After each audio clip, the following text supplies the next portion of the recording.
Thank you.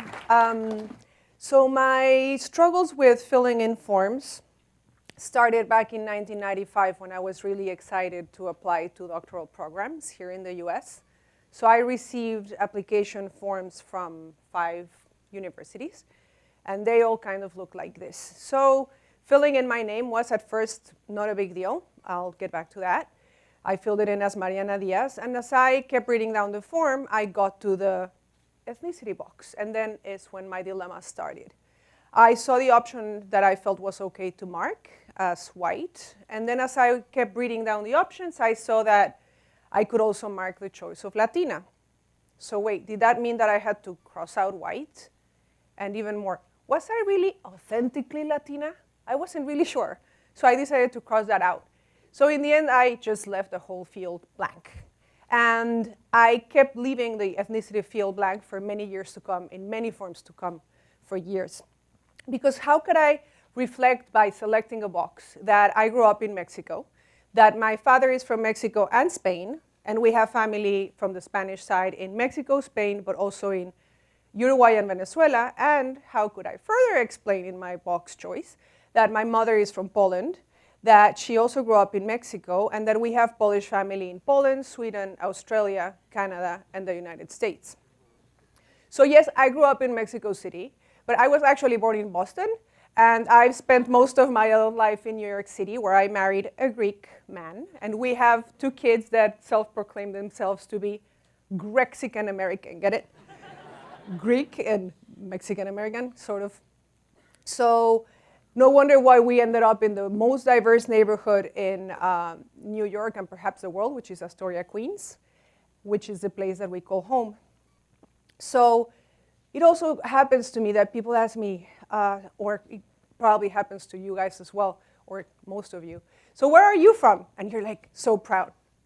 In my case, I'm 50% Mexican, and I'm also 25% American.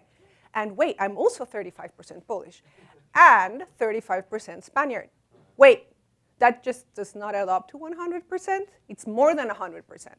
And how come in the center of everything, what I have is an experience growing up and memories of my neighborhood and my childhood friends and memories of the flavors that I like the most of like spicy tacos and the very rooted memory of my abuela making Galician soup from the north of Spain.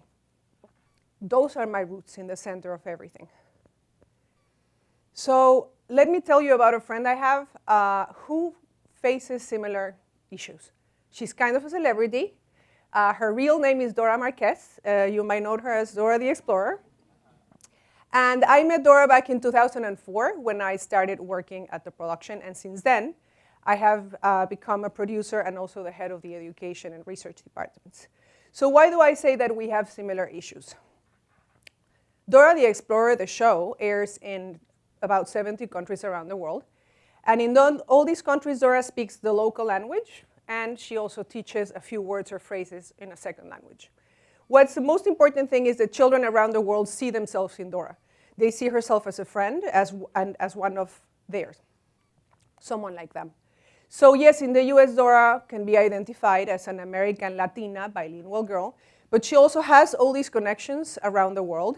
And in the center of everything, I think, is her experience in the rainforest, growing up with her friends, Boots and Swiper, Swiper no swiping, and also her family and her abuela making hot chocolate. So some of you are young enough to perhaps remember that episode, or others might have kids between the ages 2 and 19, so you might know that episode with the Bate Bate Chocolate that was very, very popular. So I wonder, how would Dora fill in the ethnicity box? But these ethnicity boxes are asking us to make a choice that might seem like an objective act, but in reality is much more of a subjective choice to fit ourselves into a category that someone else created.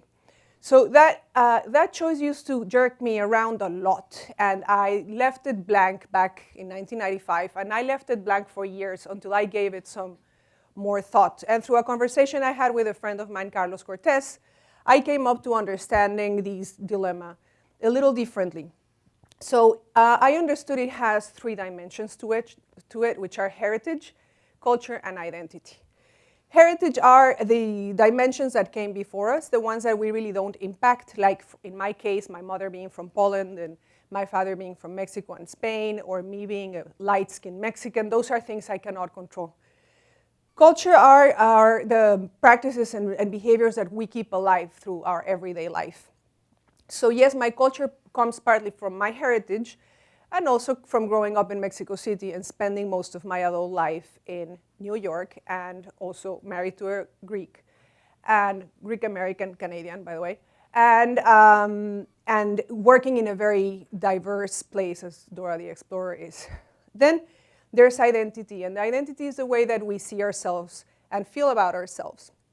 And that's what has changed the most, perhaps the most dynamic aspect, at least in my adult life.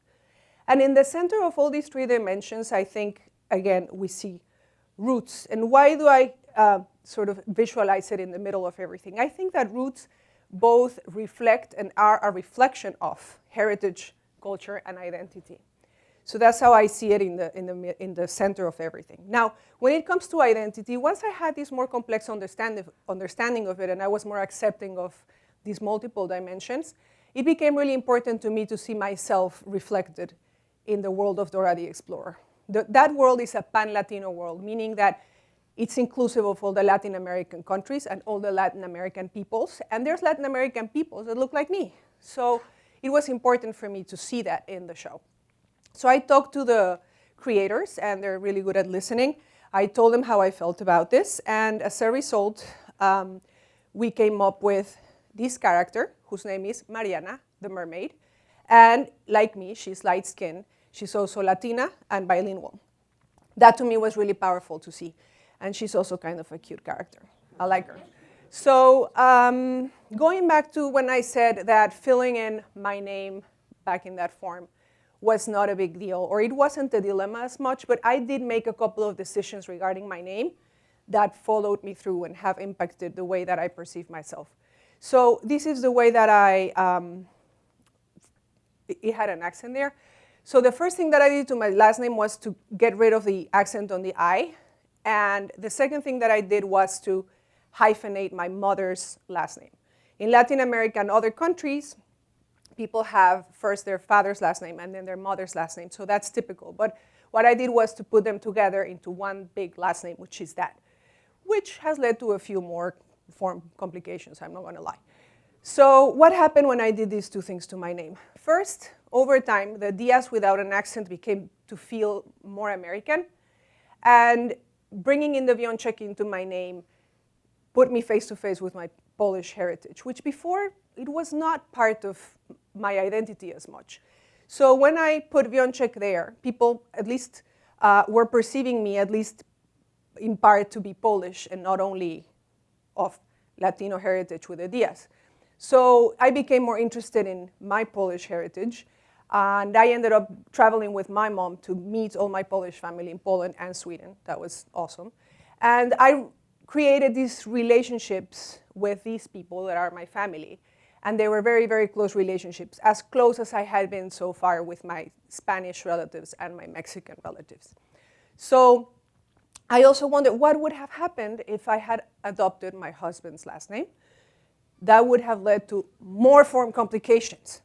That would be really, I wouldn't even have enough cells to put on all those letters and hyphens. So even if I had adopted a new family name when I got married as Mariana Strombakis, I wonder what would have happened to my own identity. How would I be reflected in how I feel about myself? And how would people perceive me as Mariana Strombakis? Would it be quite different from how they perceive me as being Diaz or Diaz-Wionczek? So I see the identity as a journey. And does this journey have an end? Is there an end to it? Not necessarily. And even more, do we need an ultimate label to be ethnically authentic? I still sometimes ask myself, am I authentically Latina? Or when people say, what are you? And I say, I'm Mexican, or I'm Mexican American. And they're like, no, really, where are your parents from? As if I need to validate my choice. So these choices in forms are just a convenience, I think. And it's not difficult for me anymore to to mark one of these choices, especially now that they give me the choice to mark myself, identify myself first as a Latina, and then also to pick my race. So it is not difficult, really, to do this anymore, especially with a whole understanding of my own identity. But one has to keep in mind that when you're selecting these boxes, you're really not reflecting your heritage, your culture, your roots, and your identity. It's just a convenience. But one thing that I do want to say to wrap up, for those of you who have faced these dilemmas, and I know quite a few people who have faced these dilemmas, is that instead of being annoyed or see it as a challenge, see it as an invitation to self-explore and think about these issues and perhaps even redefine yourself the way that it has happened to me. Because for me, it has definitely worked. Thank you.